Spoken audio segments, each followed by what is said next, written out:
In this episode of Exopolitics Today's The Q&A, Alex Collier, JP, and George Kavassilas join Dr. Salla, addressing a variety of topics influencing humanity's awakening.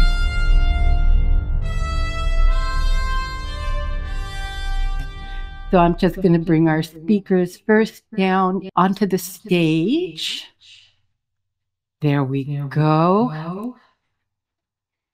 And our first question comes from Laura.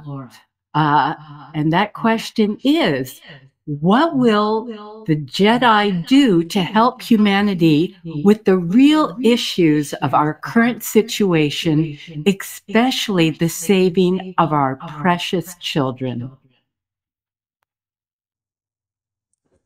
Okay.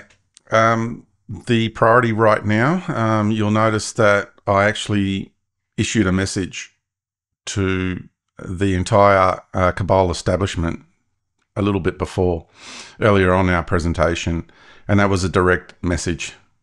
So the warning's gone out. The Admirals are about to make their move. The entire slave trade, the entire trafficking trade, and the abuse of our children is a top priority of the Admirals, and they are about to tackle that issue sweepingly. Every nook and cranny in the realm is going to be addressed. There won't be a single particle or photon in the realm that will not be addressed that carries any of that vibration. So we're going to see a sweeping move very soon. The challenge for folks out in the public domain will be to cope with who you discover is involved in these processes. So people who you have put on pedestals, you will discover are deeply involved, and the shock and horror in the population is going to be quite challenging, to say the least. But that is what is about to occur. The warning has been issued. The shot across the bow has occurred. It's on. It's in process. The entire apparatus that supports it is going to be wiped away. Everything about it. So it's coming. Like George just said. You just you want to clean it out all at once. Burn it to the ground. And it's going to be fast too. It's going to be amazingly fast the way that all these things are going to happen. It's going to shock a lot of people, but it has to happen. The cleansing has to begin in order for us to live in this beautiful, beautiful universe with beautiful beings. And the cleansing, I say cleansing because there's a lot of people wearing white and they have a lot of stains. So there's going to be a cleansing. And, like the Navy, they dress in white. So they want everything in white light. There's going to be a cleansing. I'll just add that this has been happening for a few years now. There's been a lot of kind of cleansing and exposure of these networks, taking out deep underground military bases where a lot of these children are being abused. But I guess what we are witnessing now with what George has revealed is that there's going to be a rapid acceleration of those efforts. Our next question comes from Helene from Quebec. Blessings to all. Since the Jedi Admirals are human, not ETs, and their psychic abilities would surpass those of the Illuminati, could we think that the Admirals would intervene directly to neutralize the bad ones still present on Terra? Yeah, so when it comes to the healing of our realm, here's my recommendation.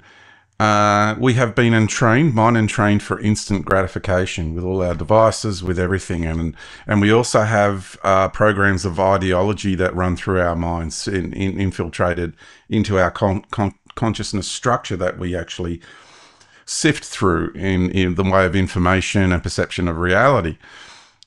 there's a process of evolution here, and that's what we need to bring into account. The Admirals are going to operate with evolution, not with what we as individuals think should happen. Yeah. So there is a process in place. And do the Admirals have the capability to outperform the Illuminati? 100% by a long shot. There's no comparing. Well, I mean, the Admirals are operating on a creational level. Yeah. I'm still even subject to some negative energies coming in. Why? Because my being will drop the shield to allow these energies to interact with me, because for some reason I need to have that experience and learn and grow on a soul level. So the ideology and the binary ideology of go from everything bad, hit a button, and to everything good in an instant, that is just not reality, and that is just not evolution. Some people say if the USC or the Universal Space Council is here and their motto is without conflict, why is there still so much suffering in the world? You see, and these are the kind of mindsets that are not getting it, they're not in conscious relationship with the planetary being, with the collective soul of humanity, to understand that we as a species are on a journey of evolution in relationship with this planetary realm and the consciousness and the spirit and the soul of this planetary being, solar being, galactic being, cosmic being. So there's evolutionary process that we are in, and we got to be careful that we don't take the smaller dramas playing out in that massive evolutionary river that's flowing and try to make it the everything. So we need to come back into a space of, hey, there's a much bigger process that we are all inside of, and certain things need to go in a particular way. So yes, it's not overnight. It's not in a day. Yeah. Yes, Alex. I just have maybe a little different take on it. There has been a lot of work already happening, and the boots on the ground are very, very close to this. And at times it's overwhelming and it's exhausting, and there's post-traumatic stress amongst our troops having to go into the domes, go into the caves, and rescue the kids, the young adults. These admirals coming back bring a clarity of leadership. They can see the big picture. They see the entire chessboard because they're not on the chessboard. And they know exactly what to do to checkmate this and knock it out once and for all. So will they be boots on the ground? This I don't know, but they bring the leadership to tell the boots on the ground exactly what to do, when to be there, et cetera, et cetera, et cetera, so that it ends. Every enterprise, every structure has a key weakness. And if you know exactly what that weakness is, and you know exactly when to hit it, the whole thing will crumble on itself. And it's ready to do that. And I believe that these admirals bring that clarity because they can see the entire chessboard without emotion, you know. And they're obviously aware of the fact, having been out, meeting other civilizations. Civilizations don't survive if they kill their young. They just don't. It's really pretty simple. They just don't survive. And they get that. So, like JP said, when it happens, it's going to happen very fast. It's going to be boom, just like that. And it's done. And it's going to connect to every realm as well. It's not just our realm, right. The realm that we don't see, the spiritual realm. Everything is going to be connected. How the way is going to happen. It's going to be connected in a way that it's going to shock our realm, the spiritual realm, and the realms that the inner earth, the people that are working in our solar system is going to affect is like a chain reaction, you know, like you light it up and you wait for the fireworks to blow and you see what colors come out, and depending of the colors, that's how you're going to react with the situation. But it's going to happen like that, like a chain reaction, like you're about to light up a firework show and you don't know what you might get, because like I said, there's you know, I'm not trying to bring a fear porn or nothing like that, but there is a yin and yang, like a type of negative, you know, people that you know, and things that are still out there. But you know what, we have this, and it's gonna happen, and we're gonna win 100%, and everybody's gonna win, and we're gonna be happy, and that's what we have to project, and that's what we know is gonna happen.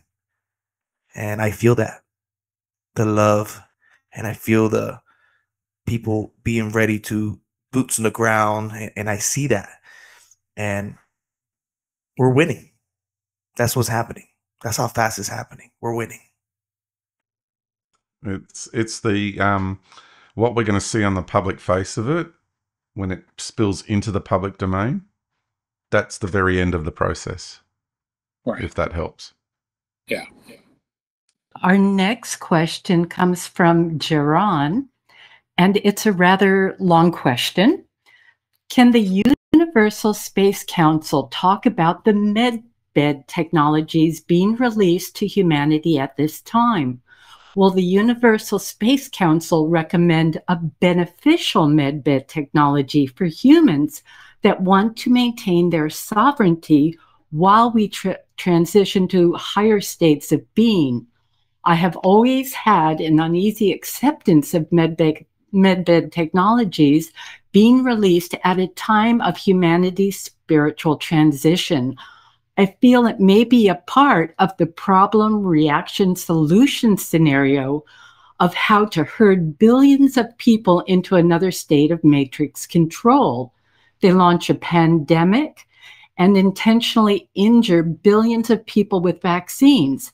Then people find out that the vaccines are killing them, so they provide a solution of MedBeds to cure them from the vaccines and all other diseases. Some say these new MedBed age regress.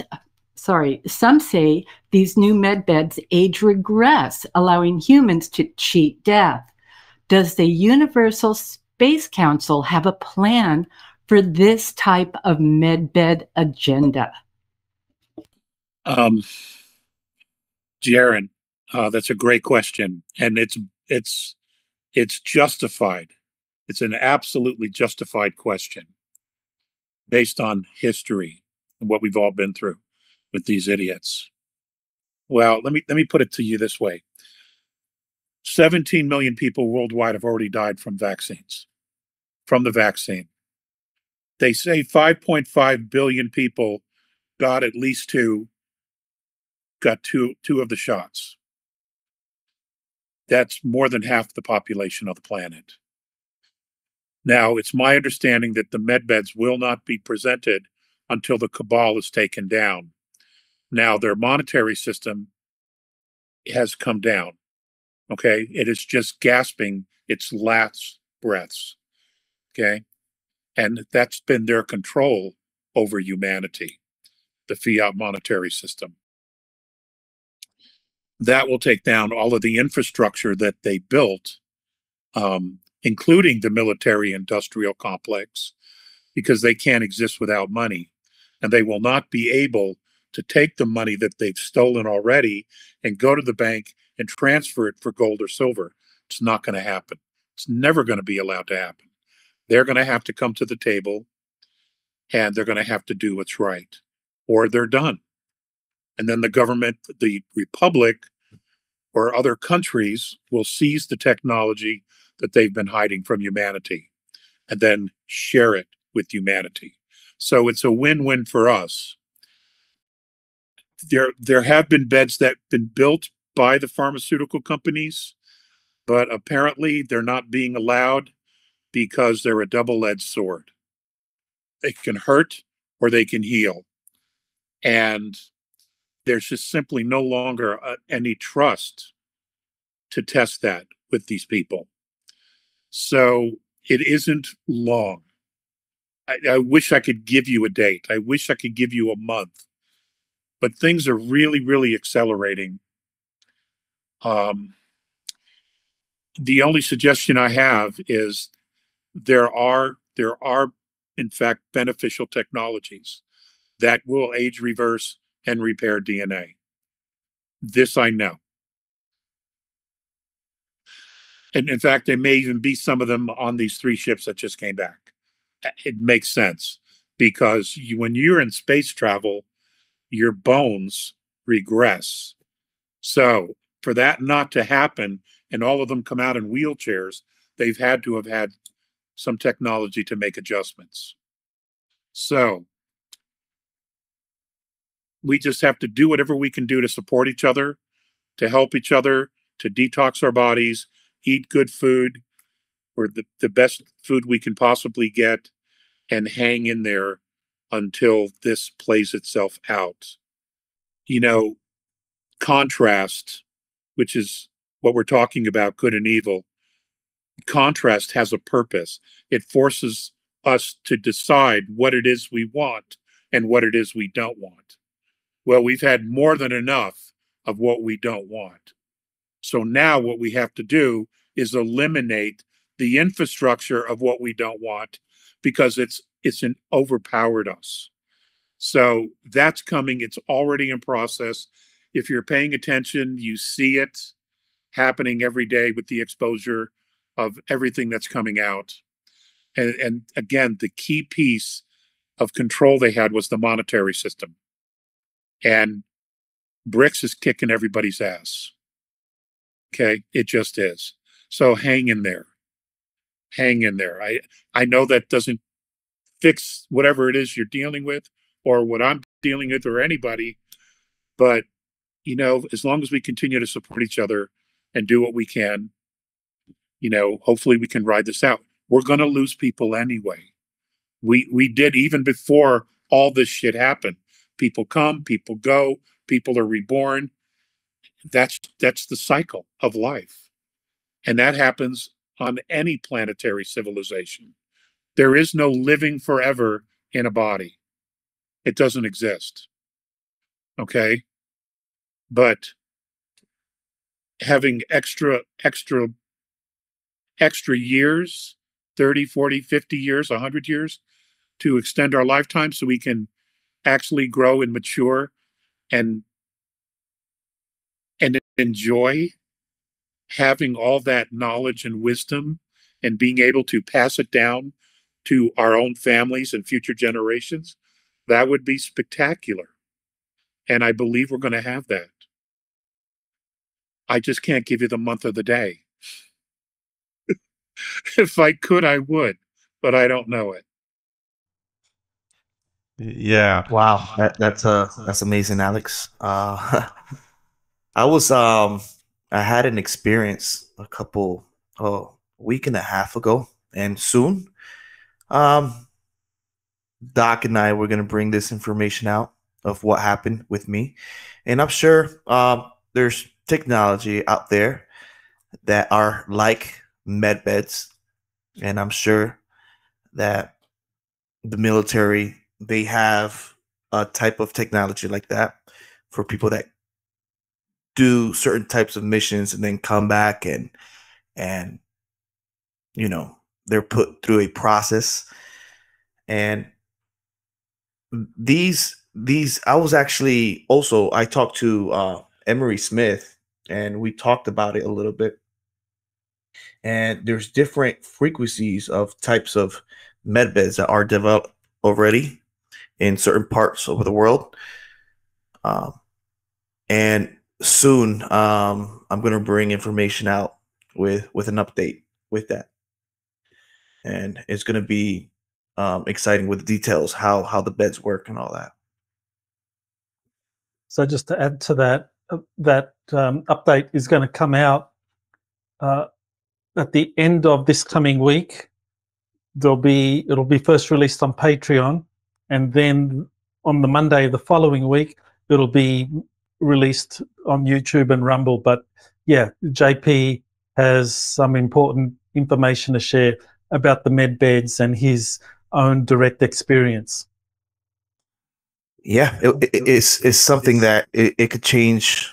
You know, like I said before, where did they get this technology? Who knows? You know, it could be from somebody that has knowledge of this already.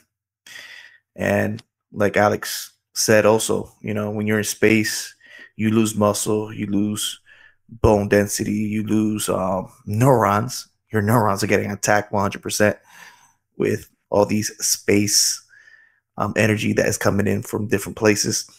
And yeah, you do need a technology that takes you and takes your body and repairs these things that are happening to you.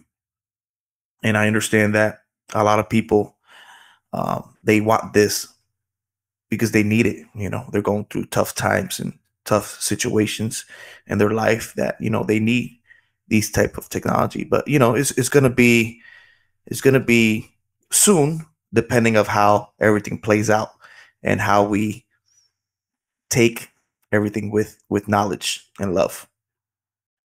JP, is that the way? That is the way. This is the way. This is the way.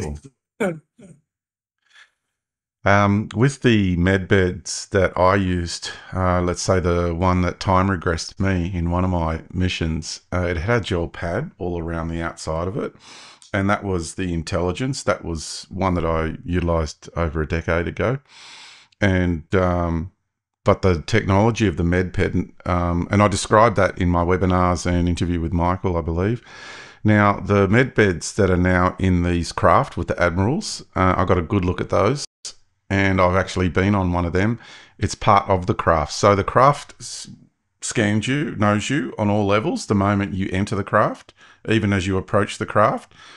Now, these MedBeds are of the craft. So they're grown out of the craft, and they've got the shape of a tree trunk at the base, and they come out and you lay on it, and then what gets created, the field on top of you creates the shape of the tree of life. It's like it's a harmonic resonant field to the tree of life, and it connects to your tree of life, which is the metaphorical vehicle of our existence in the entire cosmic domain in the multiverse, and is our paramount structure. We use the symbol of the tree of life as a metaphorical structure, a symbol of our existence in the multiverse.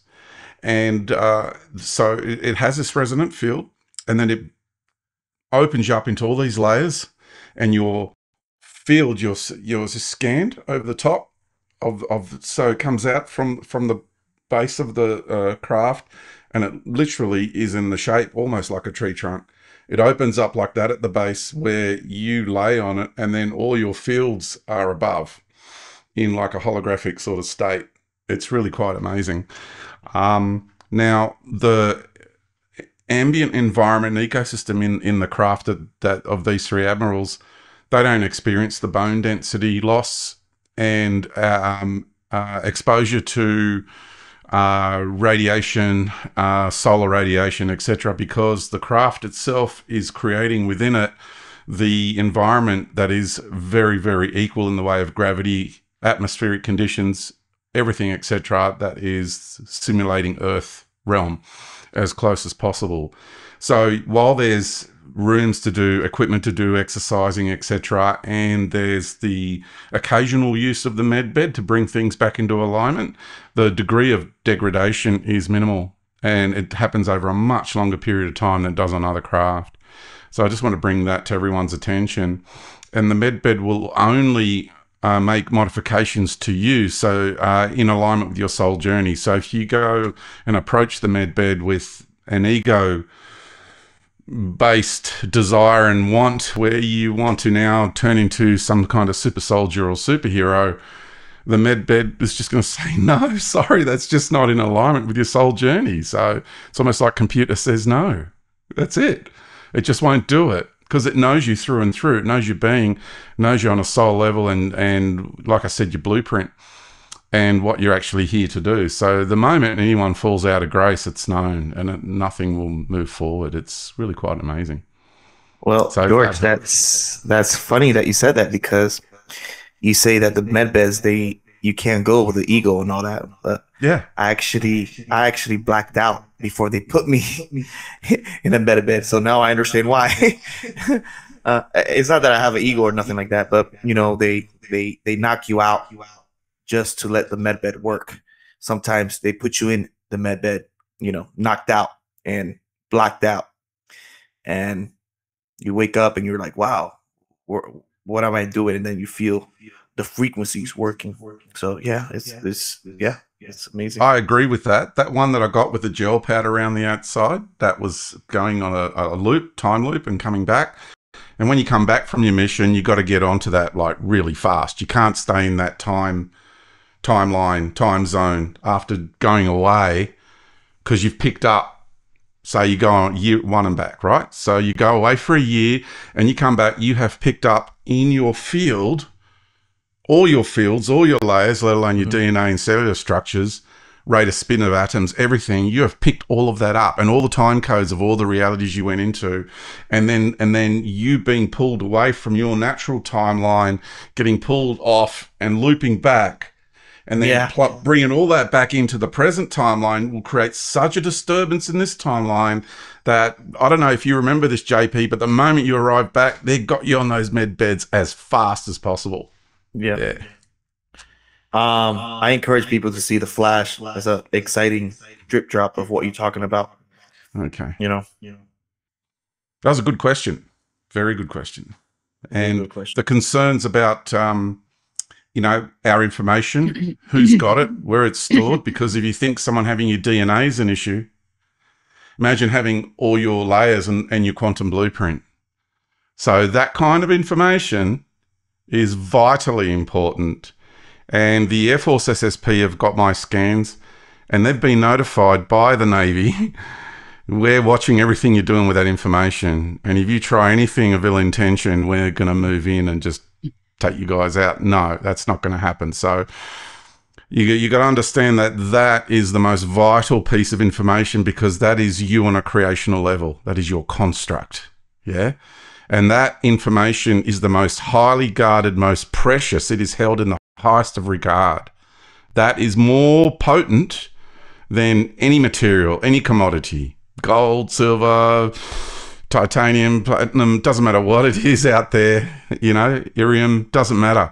It's all your genetics are the highest, most valued structure or presence of material in reality. That's it. Our genetics are the most prized possession because of what we are as a species. We are the most unique. We are the full fractal. All other races are partial fractals to varying degrees. We are a full universal fractal. And that's why there's so much trade going on with the human construct. And all of this trafficking is because everybody is trying to get spiritual enlightenment off the back of a cornflakes packet, thinking they can utilize our genetics to achieve it. But no, the only way is to actually incarnate on the ground and go through the alchemical process yourself. We are the courageous ones. So for all of you that are struggling out there, what you need to know is that overwhelming majority of life in the universe knows that you're not at the bottom of the universe. That is a total and utter lie. You know, the reason the reality here is so dense has to do with fractal compression. We're actually the most courageous beings in the universe who are leading evolution in the universe. This planet is the leading point of evolution in the entire universe. Once you come back to creation, you will remember. We're libraries. We are galactic universal libraries. True that. Our next question comes from Frederick Wood. Dr. Salla, when do you think that the Jedi Admirals can be publicly acknowledged and appear along with the current U.S. Navy Admiralty, including photos or video of the Jedi spaceships? Question. I think that they will be publicly acknowledged when the deep state has been pretty much removed from the scene, and a lot of the information that these Jedi Admirals have can be publicly disseminated, because why reveal your hand while the enemy is studying you and trying to defeat you. So I think the Jedi Admirals are kind of like the ace in the card of the Earth Alliance, the White Hats. So I think they'll play that when the deep state is pretty much checkmated. So I think we're probably going to have to wait till all of this plays out. The 2024 election, the Israel-Palestine war, the Ukraine war, whatever they got in the pipeline for Taiwan. All of that's going to have to play out and be neutralized. And then when the deep state's played all its cards, if it might still play the alien false flag card. So, that's a possibility. But I think once all of those cards are played and the deep state's got nothing else left, I think that's when the admirals can be revealed, and then we're going to enter this new age. Okay, so our next question is for George, and that comes from Autism Librarian. In one of your interviews with Dr. Salla, you mentioned being in contact with a type of Draco reptilian race that you referred to as the Silver Legion, and that you were working with them behind the scenes. Agree that not all reptilian species are evil, just as not all humans are evil. Can you please tell us more about them? What planet are they from, and what is their positive track record in their interactions with other ETs or humanity? Do they have any previous allegiances to nefarious Draco reptilians? Yeah. The path of the Draco Empire is really interesting because okay. I'm going to recommend for people to go to my website and view a presentation I did to the New South Wales UFO Research Group in 2017. In that presentation, I actually lay out a lot about this particular topic. And the short of it is, one faction of the Dracos broke off, went around marauding all the best genetics in the galaxy that they could get to create the ultimate avatar. That first creation of that ultimate avatar was the, I call them the synthetic Nordics. That's when they were first created. Not natural Nordics. They exist beautifully. Lovely people. Awesome people. This group of synthetic Nordics. And they're a combination of technology and biology. Now, the Draco purists didn't like that, and they saw that as an abomination because they created these ultimate avatars, this other group of Dracos, and started incarnating into them. And they now had that superiority complex. And this is the group of Nordics that were in contact with the Nazis, right? So this is why they had that kind of superiority complex, which created a lot of conflict. Now, this created a war in our galaxy, a schism, like the Hatfields versus the McCoys. And this is a family feud that now has been running and has infected our galactic realm. And what we need to do is remember that family feud and not get drawn into that conflict. So many star nations are being drawn into it, and we've got to make sure that we don't get drawn into it. This is what I'm trying to explain. The Silver Legion is a group of purists, Draco purists, who didn't like that in the beginning, and who now, whether they like it or not, they are actually operating from more of a place of what we would deem unconditional love as a description.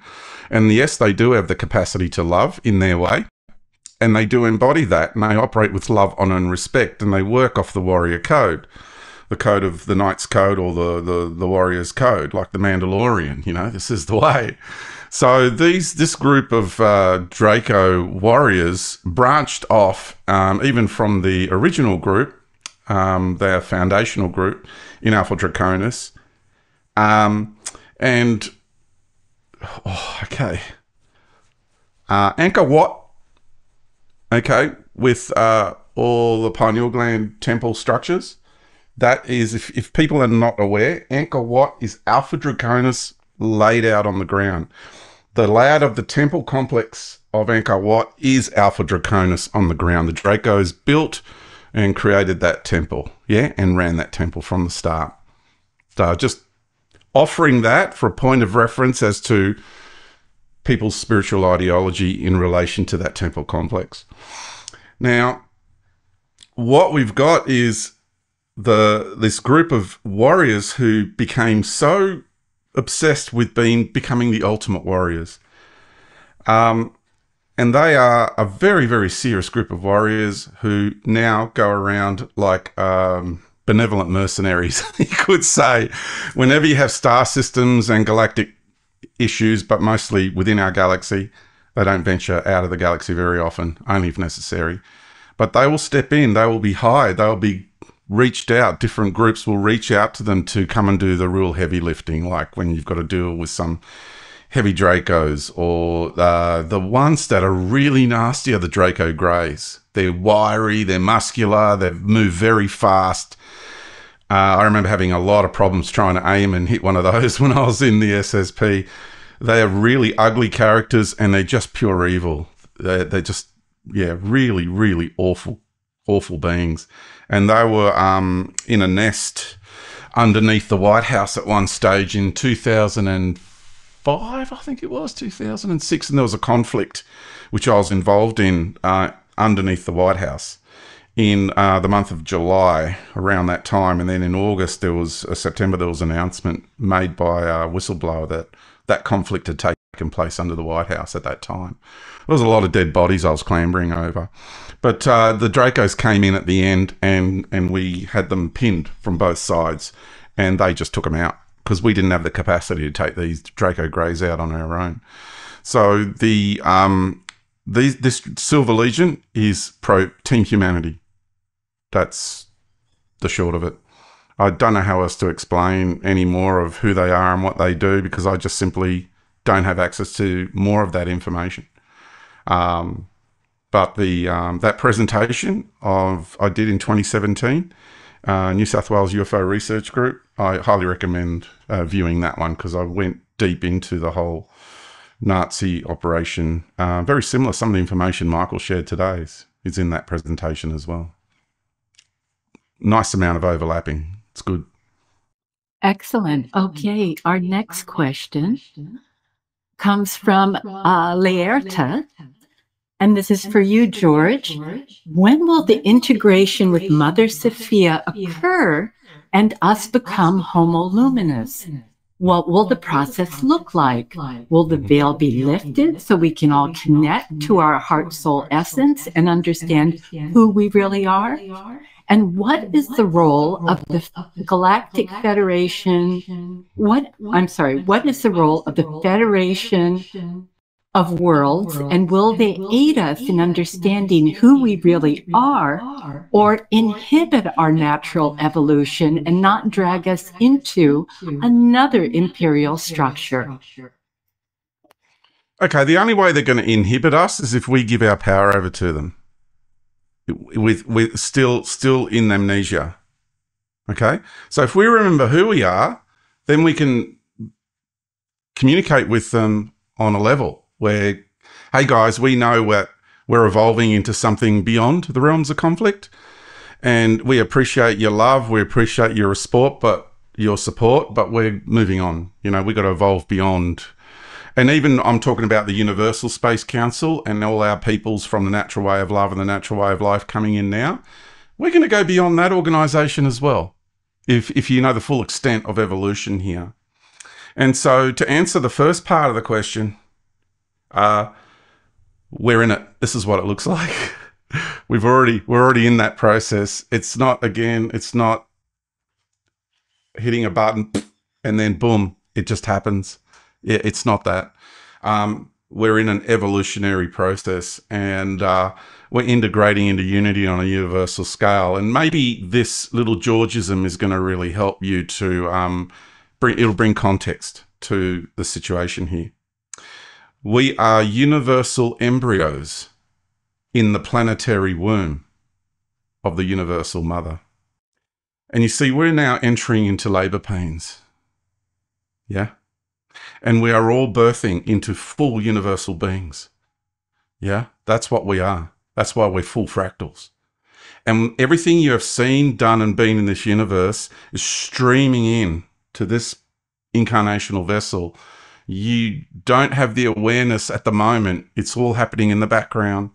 But the more you know thyself, the more you turn inward and know thyself, the more your awareness begins to expand into the multidimensional nature of reality itself.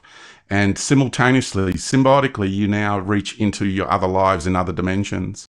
And you quickly begin to realize just how much of all these other lives, incarnational parallel lives, are streaming into this, integrating into unity. That's what this whole point of this planet existing and what we call the human avatar or the human vessel, the whole point of it, the original intention of it, was to provide a pathway, a fractal pathway into the galaxy, into the solar system, onto the planet, into these bodies, of a pathway of integrating, corralling all of our fragmented aspects back into a unified expression. We're down to the last 2 strands of DNA, yeah? So we can now integrate everything into a unity and transcend DNA altogether. That's what I'm doing. So you get to choose what you want to do, but that's my path, because that's the path originally intended for us as a species and why this planet exists. So we're here to transcend DNA altogether. I'm not here to reactivate all these strands and go back up the evolutionary process and then go back into the realms of conflict and play spaceships and Star Wars.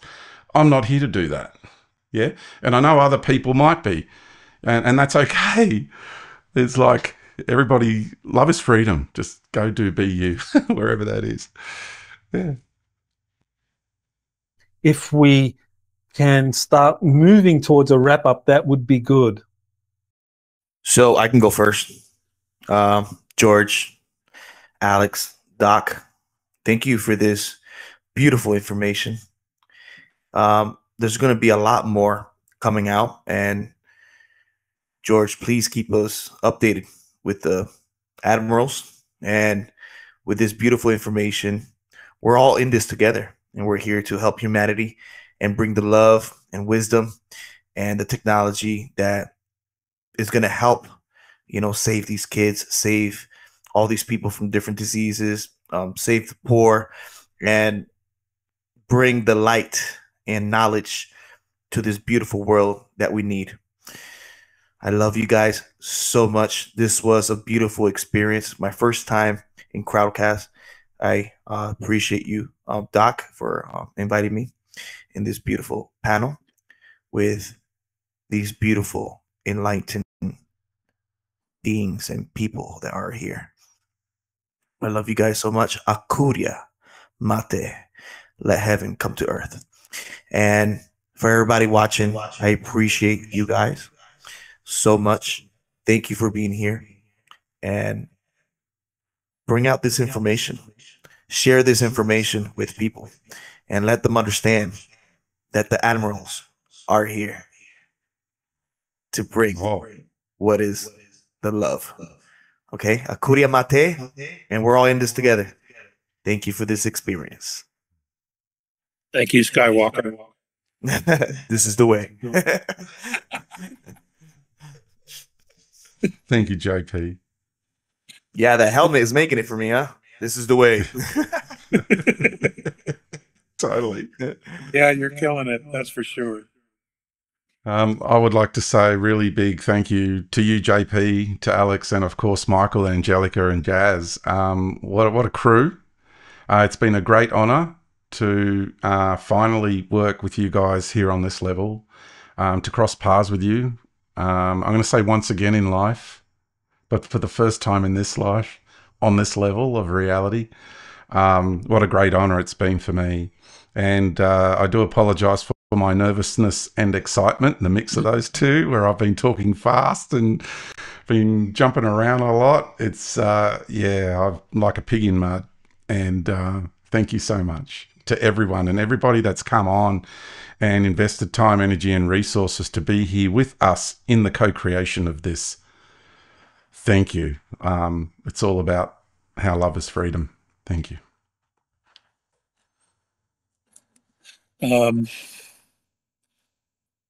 This has been a really good time for me.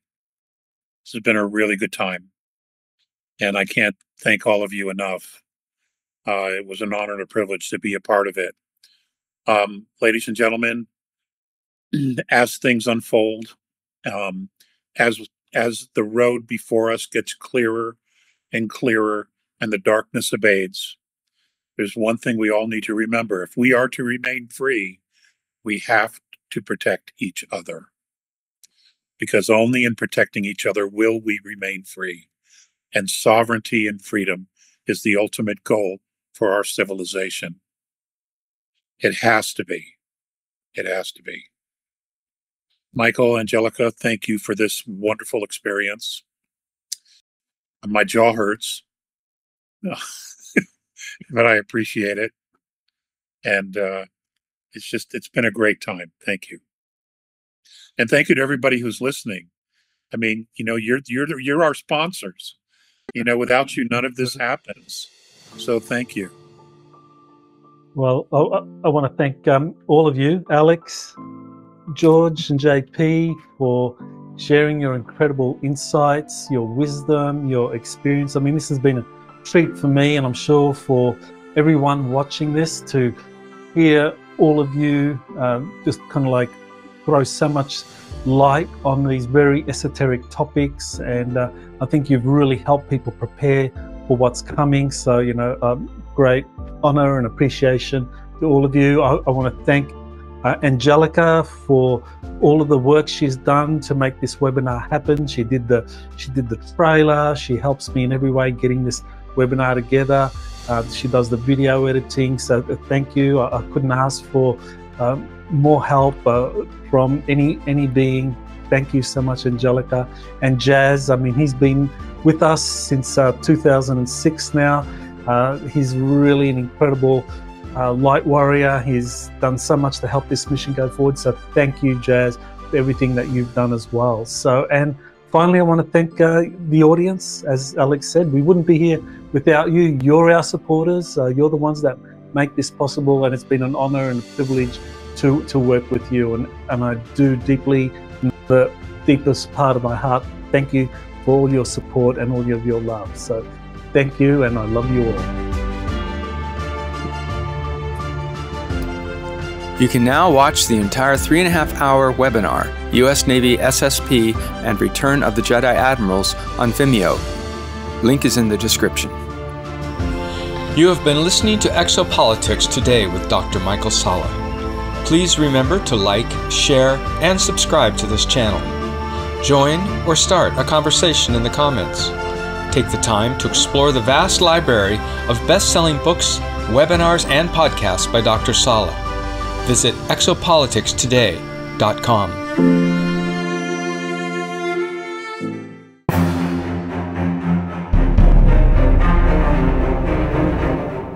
The launch of the Star Trek TV series in 1966 was no accident.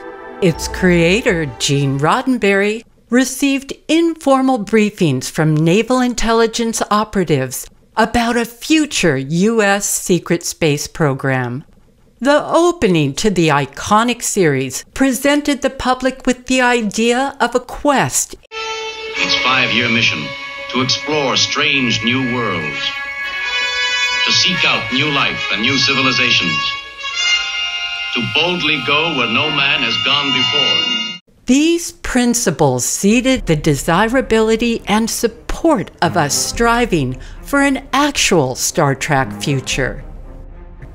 The different types of extraterrestrials appearing in the Star Trek TV series, with their respective histories, threats, and opportunities for a spacefaring humanity, was no accident. Star Trek's fictional universe of extraterrestrials mirrored real-life alien civilizations that humanity was destined to encounter.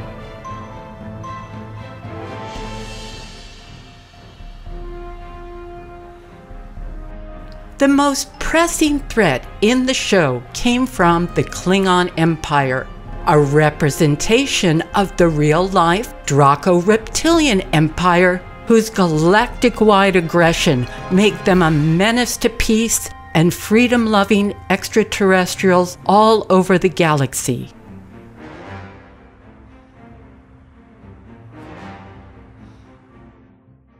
According to former U.S. Navy intelligence operative William Tompkins, human-looking ETs called the Nordics need allies in a galactic-wide conflict with the Draco-Reptilians. The Galactic Federation of Worlds and other ETs want us to join this galactic war as allies and have been secretly grooming us for this role since the 1950s. Thus, the Star Trek series was a critical form of recruitment propaganda to sway the people of Earth to their cause. The U.S. Navy's Solar Warden program has become the tip of the spear in this evolving human extraterrestrial alliance to push back the Draco Empire in our solar system and beyond. Will global humanity benefit from participating in a galactic-wide conflict against the Dracos? Is there another pathway that better preserves human sovereignty while not remaining passive against the Draco-Reptilians' aggression? Or is there a far greater destiny awaiting the Earth and humanity that is now being revealed, which will amaze even many of our ET allies? What if our Star Trek future is only a necessary stepping stone to something entirely new?